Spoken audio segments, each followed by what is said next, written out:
Welcome to Sylvia Stingray. Hey guys, welcome back to my channel. It's me, Sylvia, your Yuri Manhwa translator. Guys, good morning. Let me present you the new chapter of Her Mountain, Her Sea, chapter 62. So here it is. Let's read the story. Someone was calling Yuyu. School committee. Well, this boy again. What are you going to do? He's been asking Yuyu. And here comes again. He was holding a bottle of water. Approaching Yuyu. If you go to the office to attend the class, if you also want to listen to the class, I can tell Mr. K. Now seems to be happy, no need and no more. Well, it was good that he really leaves Yuyu alone. Hey, are you interested in academic committee? During this time, I always watch you to go to the seat of the school committee and you have to talk to her when you see her. Well, do you really want to follow the academic committee? Yes, I also don't think that you have a chance, so give it up early. Who can you chase after this condition? Well, it seems that the boy is still persistent. Right now, looking at him, it looks like he won't really back down on giving up, on teasing Yuyu all the time. May close to Chitang. Well, it's not that she fall in love with Yuyu, but rather than she hate Yuyu because she was still close to Chitang. Teenage girls don't want to fall in love, they are all pretending. The boy said to him, but the person I wanted to chase before, except for Chitang, I can catch up. Oh, this boy. He was really persistent, determined that he can chase Yuyu. It's self-study, the school committee birthday in May, right? It's coming soon. How's your birthday party? When we go out to eat. If she has no money to invite people, dinner, I can help her, please. But Chitang said to her, you can take care of yourself. Just wanted to help her, and she didn't need to repay me. Maybe she wanted to. Right now, looking at this boy, he was still persistent, getting closer to Yuyu. You're thinking of silly things. What to give her is good birthday present. Clothes, shoes, necklace, watches, perfume, and lipstick. Just like, I don't think she doesn't have this either. He asked Chitang, what gift did you give her? Let me refer to it, maybe I can send her the same. But looking at this boy, he looks really happy asking questions about this. I gave her a bra and you have ability to send it and immediately call the police and arrest you with a crime of. Right now, Chitang. She was teasing the boy.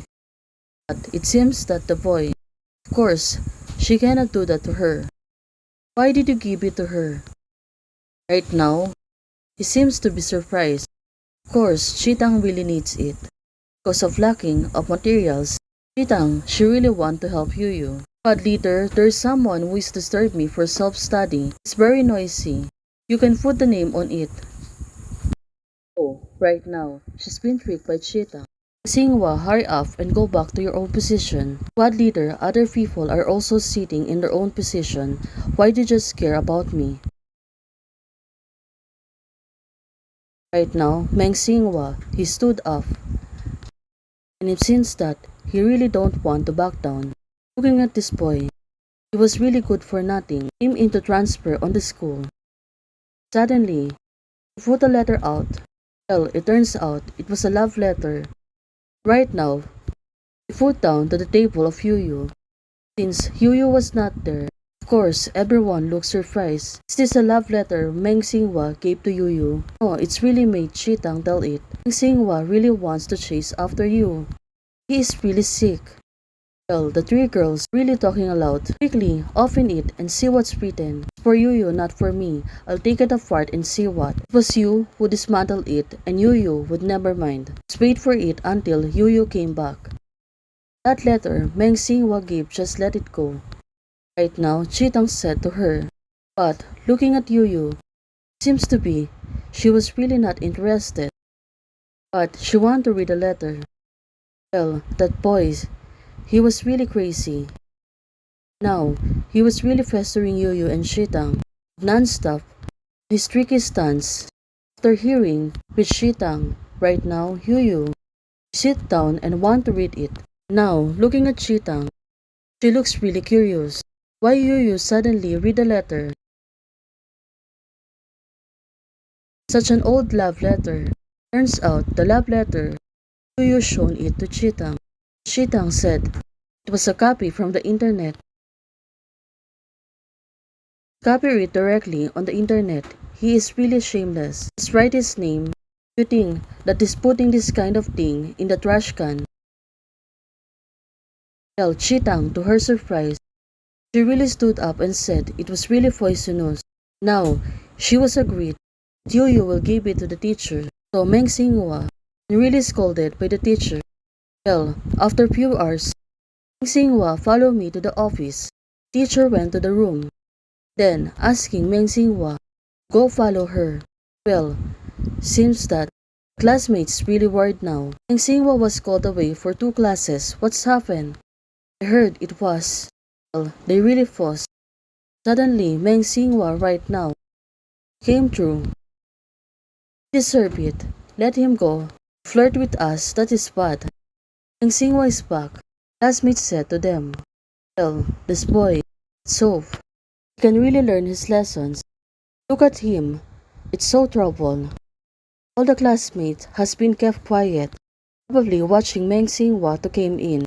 But looking at this boy, it seems that he has no remorse for herself. Yuyu, it's not necessary. It's just a love letter. What do you mean by looking for a teacher? He seems to be mad because of what Yuyu does to the letter he gave to her. Because there's nothing between you. The 2 of us, I will leave it to the teacher to deal it with. Well, she seems to be right. The classmates said, yes, it was written by Chitang to write to her. She would definitely put it away, but not give to the teacher mainly because it was you and she can do it. Well, it seems that she get this by the classmate. Now, Meng Xinghua, okay, you can, said to Yuyu with an arrogant voice. It seems that he was really cooking another way. Make revenge on Yuyu and Chitang. It's really endless, Chitangu. What was he going to do? Asking Chitang to solve the problem. Yuyu suddenly calmed down. She was only reading the books.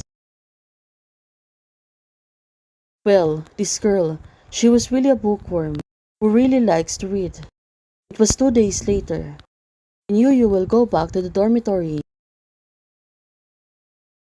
He was waiting for her on the dark.